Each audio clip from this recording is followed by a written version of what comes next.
Barda ap-açıq etib anlaşılsın üçün Muhammediyyə Mədrəsəsinin 2 tüp binası var. Менә bu uram yoqqa qarab turuşu 3 qatlı bina ул тулай торак буларак хезмәт итә.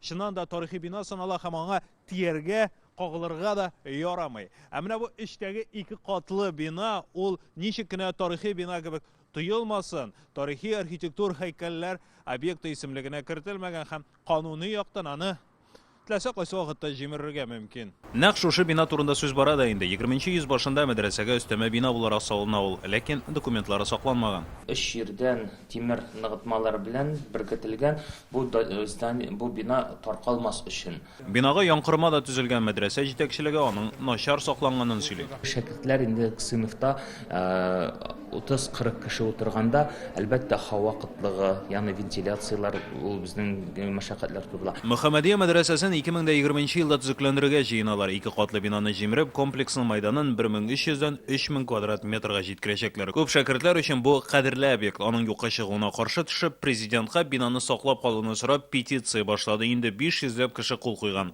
Ләкин Мәдәният мирасы объектларын саклау комитеты корылманың архитектура һәйкәл буларак әһәмияте юк дип саный. Строение нет 1883 года, как заявляется. Бу бина 1883 елга карамый, ул соңыннан Совет чорында салына. Диниян зираты бу урында мансард белән 3 катлы тулайтрак эшләргә тели. Шәкертләргә уңайлырак булачак. Бу бинаны җимермичә генә реконструкция ясап булмый. Ни өчен сәбәп? Чөнки бу бина ул хәзерге көнгә яраклы, ләкин киләчәккә яраксыз. Фундаментлары, нигезләре ныгытырга кирәк яңадан. Хәзер безнең Тукай урамы буенча трамвай йөри башлаячак.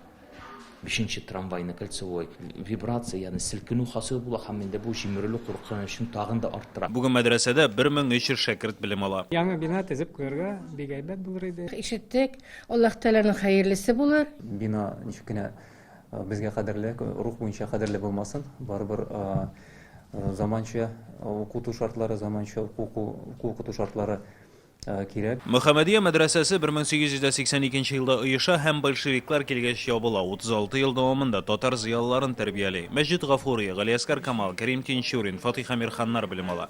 1995 елда бина кире мөселманнарга кайтаралар. Шул вакыт эчендә 4000 шәкерт белем алган. Аларның яртысы бүген исламга хезмәт итә. Айза Шаймарданов, Рамзил Гарипов, Яңа Гасыр каналы.